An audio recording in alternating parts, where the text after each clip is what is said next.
two, one. Baik, bismillahirrahmanirrahim. Assalamualaikum warahmatullahi wabarakatuh. Kembali lagi di YouTube Hilan Batin Channel dalam hal ini program Obsesi Obrolan Seputar Edukasi. Nah, kali ini kita sedang bersama dengan Kak M. Farhan. Ya. Assalamualaikum Kak Farhan. Waalaikumsalam warahmatullahi Monggo wabarakatuh. disapa dulu Kak Farhan. Halo, assalamualaikum teman-teman di rumah. Iya, baik. Kali ini kita akan mengulik ini Kak Farhan. Sempat kemarin tuh Kak Farhan izin juga memenangkan lomba MTQ Hifzul Quran ya, di Jambi, juara 1 nih di tingkat mahasiswa ya Kak Farhan. Iya, tingkat mahasiswa, Nah, Pak. sekarang kita kulik-kulik, tapi sebelumnya jangan lupa like, share, dan subscribe channel ini agar selalu terus memberikan konten yang bermanfaat dan edukatif pada semuanya. Baik, Kak Farhan mungkin bisa diceritakan asal muasal Kak Farhan bisa ikut kegiatan atau lomba itu Kak Farhan. Ya, Bismillahirrahmanirrahim. Yang pertama, saya ucapkan sama Pak Mail, alhamdulillah bisa diundang di podcast yang luar biasa ini. Masya Allah. Jadi untuk awal kali pertama ngapa bisa melok MTQ mahasiswa itu, Pak. Jadi dapat undangan sebenarnya. Undangan dari teman-teman kan, ada lomba Farhan ini kan. Biasanya kan di antara kawan-kawan tuh, Farhan ada lomba ini kan, karena kenal kita. Dan mulai mulut ya. Iya, lihat mulut. Jadi, ada MTQ nasional dari Jambi. Oh ya sudah. Ternyata untuk penyisiannya online, Pak. Oh, online. Awalnya online. Jadi penyisihan ada ikut 10 juz, ikutlah lomba yang 10 juz tuh. Ikut 10 juz, kisaran dia tuh awal bulan lalu, Pak, baru mulai lombanya kan, penyisihan online.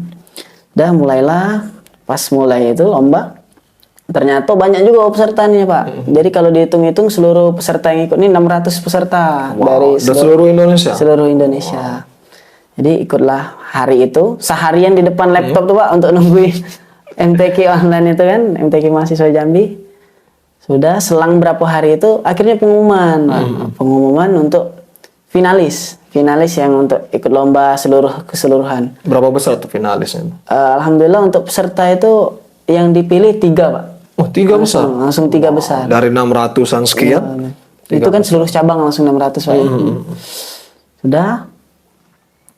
Setelah itu langsung dapat surat undangan resmi dari Universitas Jambi kan untuk melaksanakan. Sudah dapat surat itu langsung Farhan urus ke rektorat, Pak, untuk bagaimana ditindakan dari UIN selanjutnya, tindakan selanjutnya. Ternyata alhamdulillah respon dari UIN positifnya, Pak. Jadi segala macam untuk keberangkatan kami itu tinggal Siapin badan, siap mental ya? Siapin hafalan. Jadi kata Bu Rektor tuh cuman kalian tinggal siapin badan, siapin hafalan, tampilkan yang terbaik katanya nanti untuk kita lomba nanti. Oh, alhamdulillah. Akhirnya berangkatlah ke Jambi, Pak. Sesampainya langsung pembukaan, besoknya Farhan langsung tampil juga, Pak. Langsung tampil 10 juz. Ya, di finalis itu antaranya ada Farhan dari UIN, ada dari UIN Malang, sama dari UIN Imam Bonjol Padang. Farhan tuh tampil nomor keempat, Pak. Nomor keempat itu ya. Ya, setelah tampil alhamdulillah karena Allah kalau benar-benar. rezekinya kan jadi lancar, alhamdulillah pas dites kan. Penutupan pengumuman alhamdulillah dapat juara 1 ya. Nah itu ya teman-temannya sudah kami tampilkan fotonya Kak Farhan mendapatkan juara 1. Itu kira-kira Kak Farhan berarti kalau itu kategorinya berapa juz nih Kak Farhan? Kategorinya ikut yang hifzil 10 juz. 10 juz ya. Itu apakah ada MTQ-nya atau hanya hafalan tuh? Kalau untuk itu untuk sesi MTQ-nya ada juga, Pak. Tilawah Al-Qur'an. Kalau Farhan ini bidang 10 juz. Oh, kategori 10 juz. Kategori 10 berarti yang 3 orang itu kategori 10 juz loh. Iya, 3 orang itu kategori 10 juz. 10 juz, alhamdulillah dapat juara 1. Alhamdulillah dapat juara 1. Nah, kayaknya Kak Farhan ini tidak hanya satu kali tuh ikut kompetisi. Nah, kira-kira bisa diceritakan Kak Farhan, mulai awal kompetisi ini, kemudian apa sih suka duka ini? Monggo Kak Farhan. Mungkin pada awalnya tuh awal mulai ikut MTQ itu tahun 2012, Pak. Tahun 2012 itu pertama kali masih kelas 6 SD. Kelas 6 SD. Belajar di dekat rumah kan sama almarhum Ustadz Junaidi Azhari Al-Hafil. Jadi setelah belajar dengan beliau kisaran 1 tahun kan, disuruh diajak oleh beliau untuk ikut lomba di Sekayu tingkat kabupaten Musi Banyuasin. Jadi ikut lomba tartil kan. Kalau tartil tuh kayak baco Pak. Baco murotal kan, baco. Tapi tajwid yang dilihat. Iya. Jadi sudah ya cara pertama kali kan Pak, ya belum rezeki kan.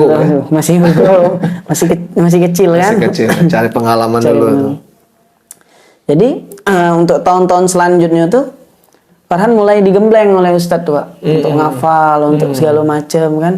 Jadi dimulailah tahun 2014 itu Pak, ikut pertama kali MTQ provinsi. Wow, MTQ. Di pas lombanya di Musi Banyuasin juga. Jadi ikut lomba hifzil 1 juz plus tilawah. Nah, itu awal mulanya. Ikut provinsi mewakili Kabupaten Empat Lawang. Oh, Empat Lawang. Mewakili Kabupaten. Tapi asli dari Empat Lawang. Aslinya orang Padang, Pak. Nah, kok bisa ini Kak Farhan mewakili yang bukan tanah kelahiran kita? Emang bisa kalau kompetisi teh? Kalau untuk kompetisi itu kan kita tingkat provinsi Sumatera Selatan, Pak. Jadi selagi kita berdomisili Sumatera Selatan, Farhan ini orang rantauan, Pak. Jadi besarnya di Palembang, dari kecil di Palembang. Besar di Palembang kan, jadi boleh untuk ikut dari sana. Yang penting dia dalam provinsi Sumatera Selatan. Berarti bisa jadi misalnya Kak Farhan kompetisi kali ini di Kabupaten Empat Lawang, di kompetisi berikut bisa jadi kabupaten lain ya? Iya, jadi itu 2014 awalnya Empat Lawang. Setelah itu ikut lagi tahun 2015 pertama kali ikut hifzil 5 juz Pak, plus tilawah juga. Itu mewakili Kabupaten Lahad, Pak. Nah, itu gimana? Sempat ketemu nggak Kak Farhan dengan partner dulu tuh? Sempat ketemu itu, Pak. Nah, gimana respon mereka tuh? Jadi respon kalau kayak di ajang kayak musabakoh itu, Pak, itu jadinya kita malah jadi ajang silaturahmi benar, Pak. Jadi kita ikut dari mana, ketemu, Farhan ikut dari sini, ya. Jadi ketemu tuh asik lagi, asik, kan. Ya? Ajang silaturahmi benar Pak kalau musabakoh itu kan. Nambah saudara ya. Jadi untuk tahun-tahun berikutnya Farhan udah mulai ikut Kota Palembang Pak. Dari tahun 2016 ikut Kota Palembang. Alhamdulillah yang tahun 2016 itu lombanya di Lubuk Linggau Pak, tingkat provinsinya. Alhamdulillah padahal Farhan dapat juara 1 Pak. Iya. Hifzil Quran 5 juz itu Pak ya. Alhamdulillah. Itu tahun berapa tuh Kak? 2016 ya.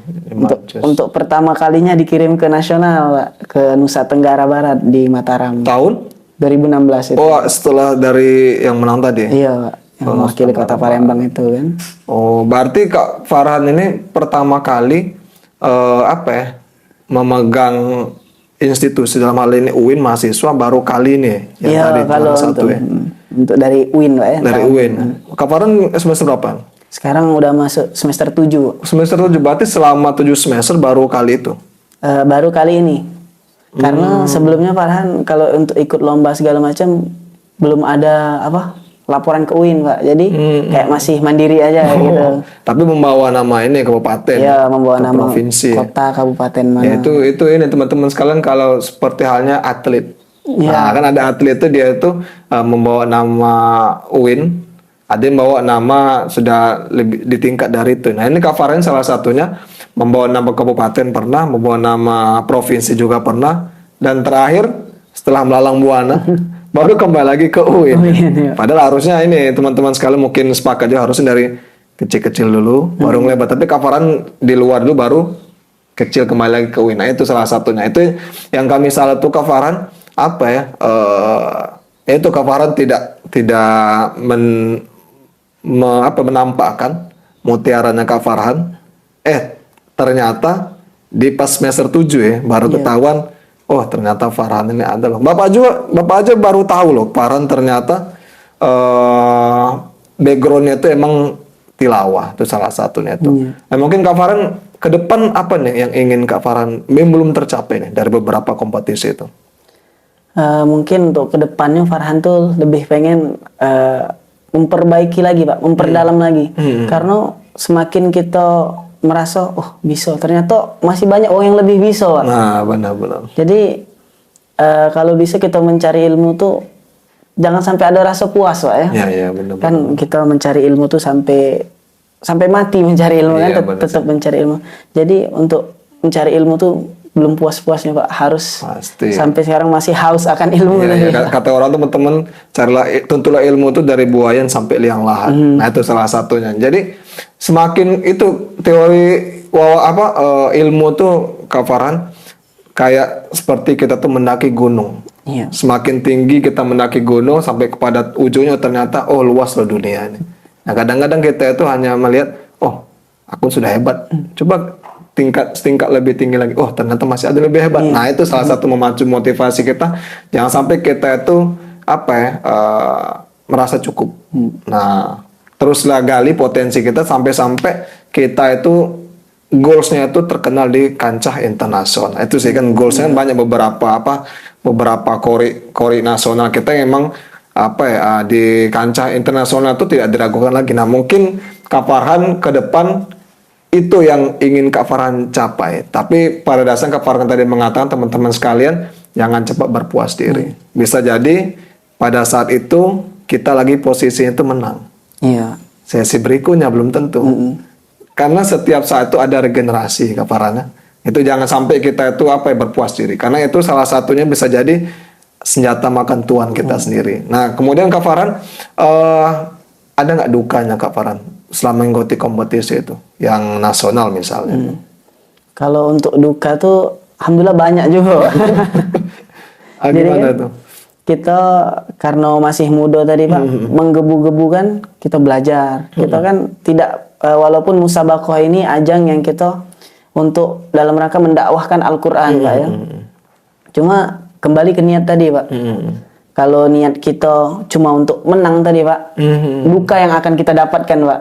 Kalau dia tidak tercapai. Iya, kalau tidak tercapai. Mungkin karena kalau niat kita lebih lurus lagi Pak untuk dakwah kepada Al-Qur'an tadi kan, dakwahkan Al-Qur'an ini. Insya Allah hasil apapun itu pasti akan membawa kebaikan bagi kita Pak. Keberkahan juga ya. Nah, mungkin itu pelajaran duka bagi Farhan karena pernah dalam hati ini kan pasti kalau kita mengikuti ajang kompetisi ini pasti kita pengen menang Pak. Pasti. Nah, mungkin pelajaran dari pengen menang itu sangat tidak bagus Pak. Karena kita niat kita cuman lillahi ta'ala Pak. Yang penting kita berjuang terbaik, kita nikmati proses-proses yang melelahkan itu kan Pak. Apalagi menghafalkan Al-Quran ini kayak mana Pak ya? Kita melihat sedikit yang tidak bagus bisa jadi melunturkan hafalan-hafalan gitu Pak. Benar. Jadi perjuangannya tuh luar biasa Pak. Jadi dukanya tuh karena terlalu banyak berharap tadi Pak. Harapan tuh emang digantungkan tuh sama Allah tuh lah Pak. Jadi jangan sampai kita mengharap pengen menang ini. Jadi mungkin itu dukanya yang pernah terjadi Pak. Untuk sampai saat ini mencoba setiap ikut kompetisi meluruskan niat, meluruskan hati. Cuman karena Allah ikut lomba ini Pak. Masya Allah, tadi Kak Farhan mengatakan Kak Farhan itu kalau misalnya kita tuh tolak ukurnya itu hanya sebatas menang, itu masih duniawi ya. Iya, duniawi, kepuasan sesaat. Tapi kalau misalnya Kak Farhan itu mengatakan ingin membumikan Al-Quran, salah satunya ikut kompetisi, itu bisa menjadi keberkahan. Iya. Goalsnya nanti bonusnya itu kita bisa diberi kebaikan dengan cara kita tuh dikasih kesempatan untuk menang kompetisi tersebut. Nah itu salah satu teman-teman, karena teori kepuasan teman-temannya semakin tinggi kita tuh berharap. Pada saat misalnya harapan tidak sesuai sama kenyataan, kekecewaan juga akan semakin tinggi. Bisa-bisa kalau misalnya teman-teman sudah berjuang nih Kak Farhan mati-matian, pokoknya merelakan semuanya lah untuk menang di situ. Tiba-tiba tidak sesuai keinginan, drop, nggak mau lagi. Nah itu kadang-kadang yang kita tidak ingin teman-teman sekalian kalau dalam hal kompetisi Kak Farhan. Jadi kan kompetisi itu sebagai ajang untuk kita tuh terus bertumbuh. Nah itu kalau misalnya menang itu bonus. Kalau nggak menang ya coba lagi, itu dievaluasi. Nah kemudian Kak Farhan, di luar sana kan ada beberapa Kak Farhan yang baru atau ingin terjun di dunia MTQ ini. Kemudian dia tuh putus asa. Kira-kira apa sih pesan Kak Farhan untuk penonton yang menghadapi keadaan seperti itu? Mungkin kalau untuk di ajang musabaqah tilawatil Quran itu kita itu tinggal ngeluruskan niat tadi. Yang kita tuju nih apa kan? Kalau tujuan kita hanya untuk menang, kalau tujuan kita hanya untuk pengen diketahui oleh orang banyak kan Pak, mungkin kekecewaan yang akan kita dapatkan Pak. Mungkin untuk teman-teman pesannya tuh kita tuh menghafalkan Al-Qur'an ini ya untuk mencari keberkahan diri kita kan.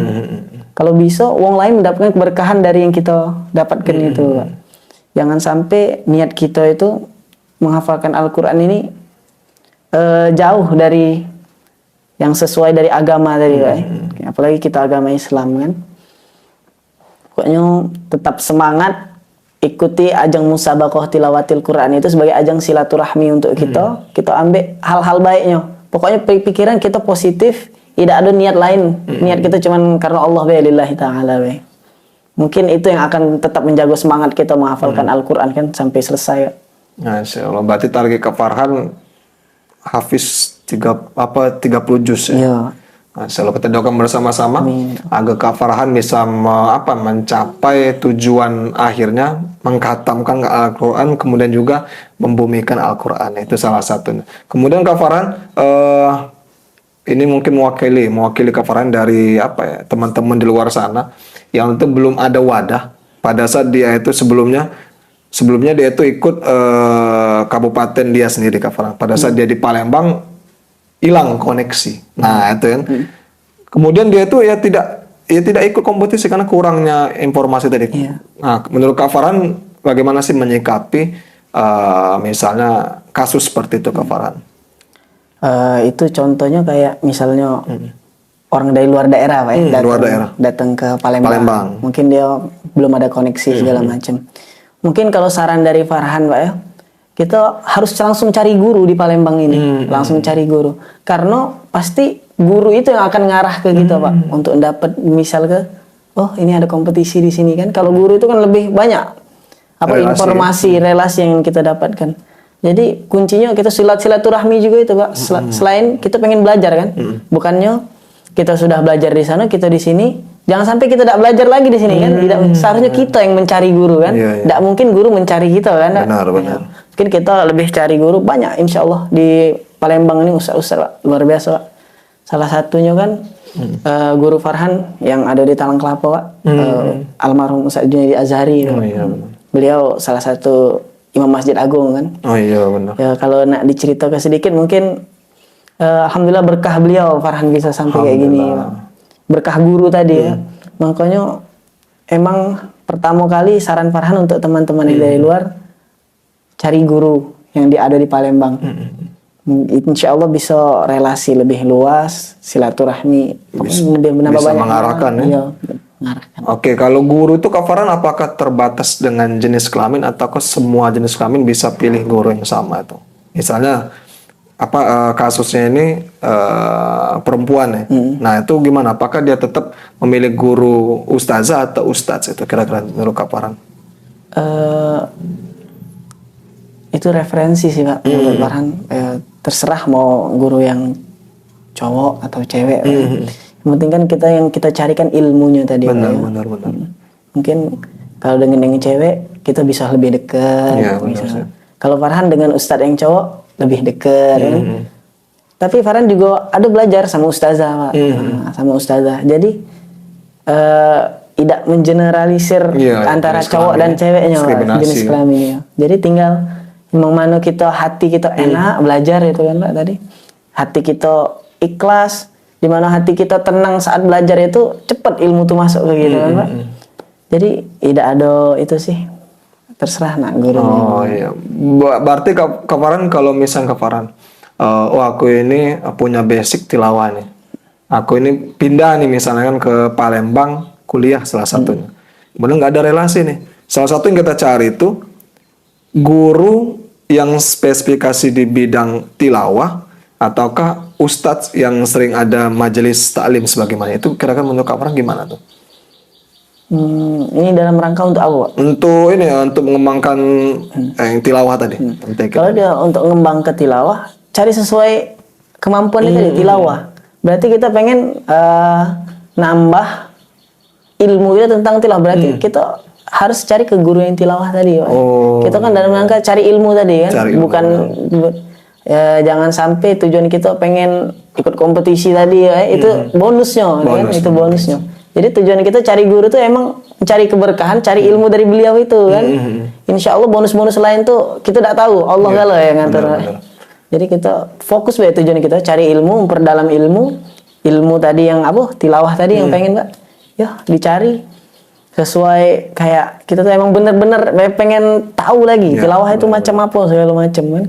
Pasti insya Allah ada be jalan lagi yang membukanya. Berarti Kak Farhan kalau misalnya kami garis bawahi Pak Kak Farhan ya, yang harus yang paling diprioritaskan pada saat misal teman-teman berada di tempat yang baru, cari di situ kori atau koriah kondang di kota itu. Iya, nah, ya kan? mungkin seperti nah, itu, itu Pak. salah satunya yang kondang siapa. Kemudian lihat adakah misalnya itu perkumpulan dari ustadz atau ustazah tersebut, ikuti. Insya Allah nanti kita mengharapkan keberkahan ilmunya dari beliau. Insya Allah akan terbuka jalan-jalan itu mungkin. Mungkin satu lagi Pak, dengan kita kumpul di satu majelis, misalkan dia tadi contohnya yang tilawah tadi kumpul dengan anak-anak majelis tilawah kan, mereka belajar sama-sama satu guru. Mungkin bisa jadi relasinya timbul dari murid-murid ini yang teman-teman ini, bukan dari ustadz bae Pak. Jadi insya Allah jalannya tuh sat-set lah mudah insya Allah. Karena kita tujuannya kan emang lillahi ta'ala tadi Pak. Emang tujuan tuh untuk mendakwahkan Al-Quran ini kan. Jadi insya Allah mulus be jalannya. Nah itu teman-teman. Jadi sebenarnya kemarin kita tidak bisa sendiri ya. Sesuatu hal itu harus ada yang support, itu salah satunya. Salah satunya tadi kata Kak Farhan, sibukkan diri kita untuk hal positif. Misalnya kita ingin mengembangkan skill tilawah kita, cari gurunya. Dari guru itu nanti ada murid-murid, ya kan? Dari murid itu nanti akan ada koneksi. Oh sini kita sini. Bisa jadi benar tuh silaturahmi tadi salah satunya. Bisa jadi teman-teman sekalian dari perkumpulan itu kalian bisa direferensikan menjadi pengisi acara nikahan misalnya, kemudian juga akikah dan banyak kegiatan yang lainnya yang melibatkan tilawah tadi. Yang pasti kata Kak Farhan tadi, jangan putus semangat, jangan puas diri, cari guru. Kalau bisa lebih dari satu itu malah lebih bagus Kak Farhan. Lebih banyak lebih bagus. Nah, lebih banyak lebih bagus. Jadi kita itu tidak hanya berpatokan, oh guru saya kayak gitu pakemnya. Yang guru lain nggak, itu salah juga Kak Farhan. Hanya menganggap guru yang kita belajar satu itu yang paling benar, yang lain tuh salah. Itu kan ada beberapa Kak Farhan, ada beberapa orang itu yang hanya belajar di satu guru. Pada saat dengar dari guru yang lain dia nggak menerima. Itu salah juga teman-teman sekalian. Jadi jangan sampai kita tuh menutup diri kita ilmu dari siapapun, termasuk juga dari pengalaman dari Kak Farhan. Kita ambil baiknya, kemudian kita niatkan hati kita semata-mata kita ikut kompetisi itu ingin membumikan Al-Quran. Karena sebenarnya tilawah itu adalah seni. Seni membaca Quran. Tadi Kak Farhan mengatakan ada orang tuh bisa tartil. Tartil itu jangan sampai ini teman-teman sekalian, kalau misalnya kata orang itu kayaknya biasa aja. Enggak kok. Kadang-kadang kalau misalnya kita lihat kompetisi Kak Farhan, Hafiz cilik itu kadang-kadang kan nadanya sama. Itu dianggap tartil itu kan. Tartil kan, tapi nadanya sama tuh teman-teman sekalian. Tapi apa yang paling penting itu tajwid. Nah, jangan sampai kata orang Kak Farhan, oh bagus nih nadanya, tapi tajwidnya kemana-mana. Kemana-mana. Mungkin Kak Farhan ada pesan Kak Farhan kepada adik-adik mungkin kan yang baru belajar Quran, apalagi misalnya ada kasus itu dia tuh mu'alaf, ingin memperdalam Al-Quran. Kira-kira gimana Kak Farhan menurut Kak Farhan? Kalau menurut Farhan sejauh ini Farhan belum ketemu Pak kasus yang itu untuk diri Farhan kan, mu'alaf apa pengen belajar Al-Quran. Cuman ada saran sedikit saran kan. Mungkin untuk yang teman-teman yang baru belajar Al-Quran, kan sekarang sudah banyak rumah tahfiz di Palembang. Sudah banyak tempat-tempat untuk kita belajar mengaji. Jadi mudah akses kita untuk menuju ke sana tuh Pak. Akses kita pengen mudah baca Quran itu kan. Bisa baca Quran tadi. Mungkin untuk teman-teman yang masih belum bisa ataupun yang mu'alaf tadi, bisa datang-datang ke tempat rumah tahfiz. Kan masjid-masjid di tempat kita banyak sekarang Pak. Pasti di antara masjid itu Pak, punya ustadz-ustadz yang berkualitas, ustadz yang mengajar ngaji. Jadi bisa didatangi guru tuh. Jangan sampai guru yang datangi kita ke rumah. Keberkahannya beda. Kan? Beda sih. Kita yang datang ke guru, kita belajar, kita pengen bisa kan tadi kan. Bukan kita pengen guru yang datang ke rumah kita. Itu Privat, keberkahan. guru privat. Mungkin kalau emang ada satu karena jauh segala macam, ada segala hal bisa gurunya yang datangnya, tinggal didiskusi ke Benar sih. Tergantung kesepakatan Tergantung awal kesepakatan. Kak Farhan. Tapi kata Kak Farhan tadi untuk mengambil keberkahan itu kalau bisa tuh kita yang menjemput keberkahan itu Kak Farhan dengan cara kita ke kediaman guru tersebut. Nah itu teman-teman sekalian, misalnya teman-teman di luar sana statusnya sebagai mualaf ingin sekali belajar Al-Quran, cari guru. Ya kan, cari guru. Misalnya gurunya nggak ada lagi, misalnya sudah meninggal, ya cari penggantinya. Jangan sampai langsung putus di situ. Tadi Kak Farhan mengatakan ada rumah tahfiz. Iya, banyak. Sudah ada banyak sekarang ini Kak Farhan, fasilitas yang bisa digunakan. Kadang-kadang online juga bisa Kak Farhan, Iya. lewat YouTube kan. Sekarang kan sudah banyak juga Pak, kayak tempat-tempat online itu untuk kita belajar Quran. Bahkan untuk hafiz Quran juga ada Pak. Nah, ada. Untuk kita setoran. Jadi insya Allah ada berkahnya kalau itu Pak. Ada berkahnya kalau kan. Tinggal kemauan. Tinggal teman-teman pengen bisa beda. Nah, itu pengen bisa atau tidak, ada banyak fasilitas mau diambil atau tidak Kak Farhan. Jangan sampai kita itu termasuk dalam kategori orang-orang yang merugi. Iya. Sudah diberikan akses kemudahan tapi tidak diambil dengan cara hanya menyibukkan dengan kegiatan-kegiatan yang yang kita anggap sebagai kemubaziran ya Kak Farhan. Nah, kayaknya banyak yang kita bicarakan dan juga mengingat waktu juga Kak Farhan. Nanti kalau misalnya teman-teman ingin tanya-tanya bisa langsung DM. Kira-kira Instagramnya apa Kak Farhan? Untuk Instagramnya @mfarhanrido. Nah, @mfarhanrido itu teman-teman nanti akan tulis di bawah sini itu. Jangan lupa di follow ya. Tapi jangan sampai isi DM-nya hanya minta fallback ya. Tapi kita di sini minta keberkahan dari Kak Farhan. Apa sih pengalaman yang sudah Kak Farhan lakukan? Kita tanya di situ lah. Kira-kira itu Kak Farhannya. Kemudian Kak Farhan, mungkin terakhir Kak Farhan, closing statement Kak Farhan kepada penonton sekalian menyaksikan konten ini. Monggo Kak Farhan.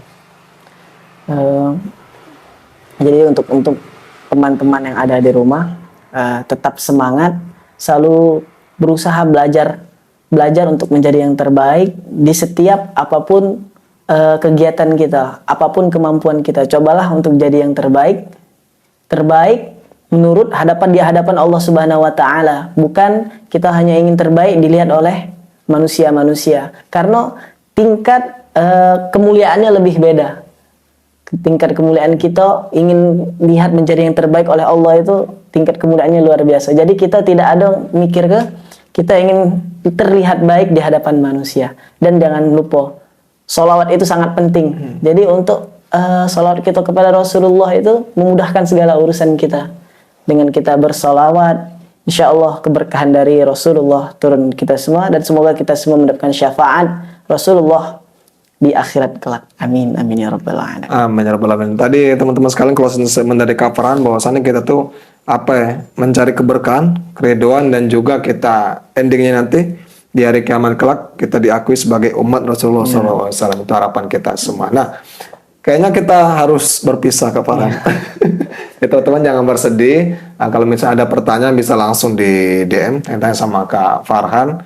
Apapun lah pokoknya seputar dunia Al-Quran di situ. Jadi Kak Farhan ingin berbagi hal-hal positif buat teman-teman sekalian. Tapi yang paling penting jangan patah semangat, jangan cepat berpuas diri. Intinya niat tadi. Niat, luruskan niat teman-teman sekalian. Teman-teman itu ikut kompetisi karena apa? Kalau misalnya hanya ingin diakui, ingin tenar, ingin dapat hadiah yang besar, itu kan semata-mata duniawi, Kak Farhan. Itu semua itu bisa langsung ada cepat, hilang cepat juga. Nah, itu karena tidak ridhoi Allah Subhanahu wa taala. Itu yang tidak boleh kita tanamkan dalam diri kita teman-teman sekalian. Nah, mungkin itu saja Kak Farhan, terima kasih atas waktunya. Semoga konten yang kita buat pada saat ini bisa bermanfaat dan bisa memberikan dampak positif bagi teman-teman sekalian menyaksikan konten ini. Saya Mailhan Batin beserta narasumber kami Muhammad Farhan. Nah, pamit undur diri. Sekian. Wassalamualaikum warahmatullahi wabarakatuh.